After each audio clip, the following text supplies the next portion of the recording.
All right, welcome back to The Explainer. Today we're bringing some serious energy to a topic that honestly, we all know, we all dread, and we've all had to face at some point, the absolute unpredictable chaos of the job hunt. We're going to break down a brilliant comedy sketch by creator Amend Body, using it as a kind of hilarious but honestly very real case study. We really want to deconstruct the job interview struggle and explore the totally absurd hoops we all jump through just to land a gig nowadays. So get ready, because we're unpacking the modern employment struggle, one ridiculous scenario at a time. If it costs 10 rupees to shave one bald man, how much does it cost to shave 10 bald men? I mean, is this literally the toughest job interview question in the world? Or is it just completely unhinged?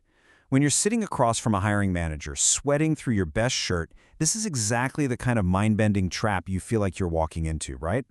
Well, let's dive into this, because this single question sets the perfect tone for the bizarre gauntlet candidates run just to get a foot in the door. So, Section 1, the job hunt, and where the desperation begins. Now, before the ridiculous questions even start, there's a very real, very human need driving these characters to find work. 10,000 rupees. That is the high-stakes promised monthly salary for a security guard position at a newly opened thread company that catches our characters' eyes in the local paper. Now, that might not seem like a massive fortune to everyone, but in this context, it's a complete lifeline. It's the catalyst that kicks off this entire chaotic scramble. What's absolutely brilliant here is how perfectly the sketch captures the real-world desperation forcing people into this unforgiving market. I mean, think about the motivations. One guy just wants to stop his wife's daily arguing over finances. Another one recently bought a motorcycle and is absolutely drowning in the pressure of pending EMI payments. And a third, he's desperate to escape grueling manual labor, beldari, in the severe heat, which actually just gave him a terrible bout of illness. These aren't just jokes. They are genuine, super relatable economic pressures that make people willing to endure whatever nonsense the hiring process throws at them. Moving right along to Section 2, Manager and Recommendations, or as I like to think of it, the corrupt gatekeeper.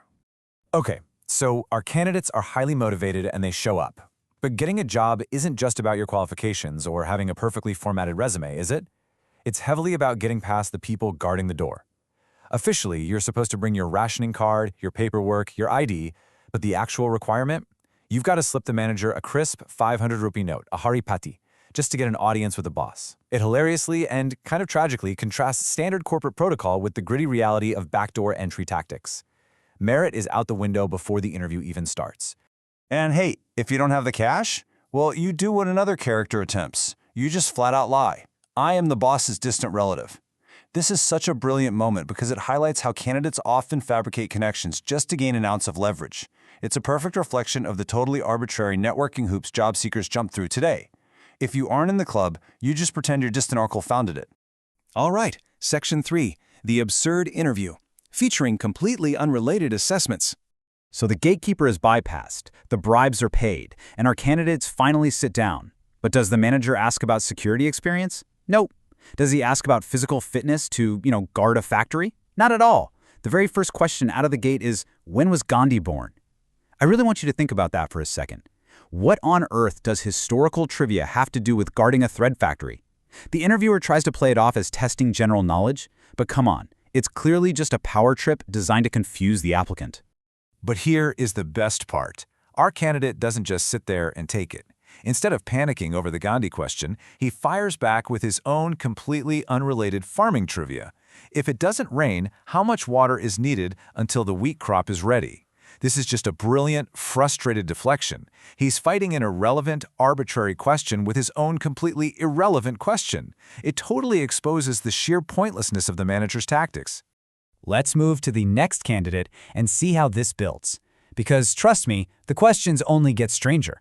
The next applicant sits down, probably hoping for a serious discussion about employment, and gets hit with this anatomical curveball. How many teeth are in a human mouth? Again, absolutely zero relevance to being a security guard. And this beautifully illustrates the immense pressure candidates are under to just satisfy these confusing questions. The candidate boldly answers 16. When the interviewer corrects him and says it's 32, the candidate doesn't admit defeat. No way.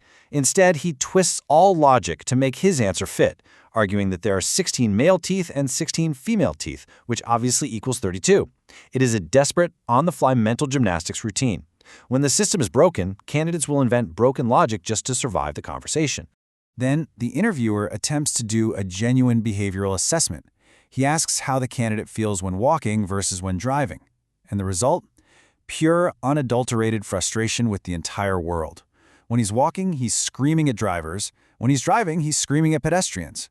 The interviewer thinks he's conducting this deep psychological evaluation, but all he's really doing is uncovering the universal boiling rage of a guy who just wants a paycheck. Which brings us to the climax, Section 4, the final verdict, and the arbitrary decision. So we've got multiple candidates, a bribed manager, and a series of interviews that have gone completely off the rails.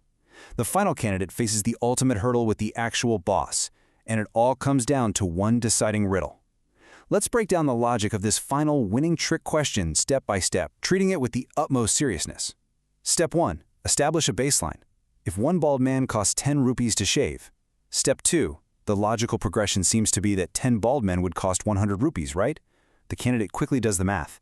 But wait, actually scratch that. Step 3 is the trap. The candidate realizes the inherent flaw in the premise. Bald men don't have hair. They literally don't need haircuts at all.